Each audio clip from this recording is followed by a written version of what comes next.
গুলশানের একটি প্লট অবৈধভাবে হস্তান্তরের ব্যবস্থা করিয়ে দিয়ে ইস্টার্ন হাউজিং লিমিটেডের কাছ থেকে ঘুষ হিসেবে একটি ফ্ল্যাট নেয়ার অভিযোগে ক্ষমতাচ্যুত সাবেক প্রধানমন্ত্রী শেখ হাসিনার পর এবার তার ভাগ্নি ও যুক্তরাজ্যের এমপি টিউলিপ রিজওয়ান সিদ্দিক এবং রাজুকের সাবেক সহকারী আইন উপদেষ্টা সরদার মোশাররফ হোসেনের বিরুদ্ধে চার্জশিট অনুমোদন দিয়েছে দুদক।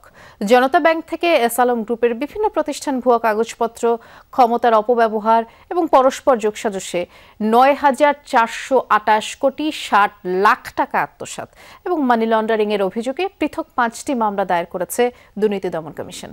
রেইনবো অলরাউন্ডার এক্সটেরিয়র পেইন্ট বাড়ির বাহিরের দেয়ালের সুরক্ষা নিয়ে থাকুন নিশ্চিন্ত, সাথে পাচ্ছেন ১০ বছরের ওয়ারেন্টি। মামলা চলমান ছিল। প্রচলিত আইনে এ অবস্থায় প্লট হস্তান্তর নিষিদ্ধ। তারপরও প্রভাব খাটিয়ে গুলশানে অবৈধভাবে একটি প্লট হস্তান্তরের ব্যবস্থা করেন তৎকালীন প্রধানমন্ত্রী শেখ হাসিনার ভাগ্নি টিউলিপ সিদ্দিক। আয়কর নথি থেকে এসব তথ্য উদ্ধারের পর তদন্তে নামে দুর্নীতি দমন কমিশন। জানা যায় রাজুকের সাথে যোগসাজশে ইস্টার্ন হাউজিংকে ৩৬টি ফ্ল্যাট নির্মাণ ও হস্তান্তরের অনুমোদন পাইয়ে দেওয়ার বিনিময়ে ফ্ল্যাট উপহার নেন টিউলিপ। এ মামলায় আসামি হিসেবে রাজুকের সাবেক সহকারী আইন উপদেষ্টা শাহ মোহাম্মদ খসরুজ্জামান, সরদার মোশাররফ হোসেন ও টিউলিপের নাম আসে।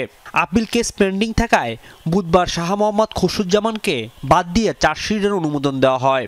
ফ্ল্যাট নাম্বার বি ২০১, বাড়ি নাম্বার 5A এবং 5B বিনামূল্যে গ্রহণ করে উক্ত গ্রহণের সহযোগিতা করায় এজাহার নামীয় আসামি টিউলিপ রেজওয়ানা সিদ্দিক ওরফে রেজওয়ানা সিদ্দিক, টিউলিপ জনাব সরদার মোশাররফ হোসেন, সাবেক সহকারী আইন উপদেষ্টা ১, রাজধানী উন্নয়ন কর্তৃপক্ষ,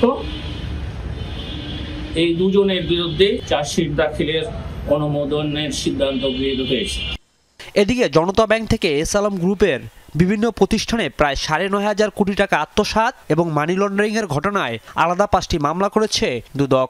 ৯,৪২৮ কোটি ৫৯ লক্ষ টাকারও বেশি অর্থ আত্মসাৎ এবং মানি লন্ডারিং এর সম্পৃক্ত অপরাধ সংগঠন করায় এই ৫টি প্রতিষ্ঠানের বিরুদ্ধে মামলা রুজুর সিদ্ধান্ত গৃহীত হয়েছে। দুদকের আবেদনের প্রেক্ষিতে এস আলম গ্রুপের কর্ণধার মোহাম্মদ সাইফুল আলম, তার পরিবারের সদস্য এবং সংশ্লিষ্টদের নামে থাকা ১,৯৩৬.৫০ একর জমি জব্দের আদেশ দিয়েছেন আদালত। রাজীব আহমেদ, যমুনা নিউজ, ঢাকা।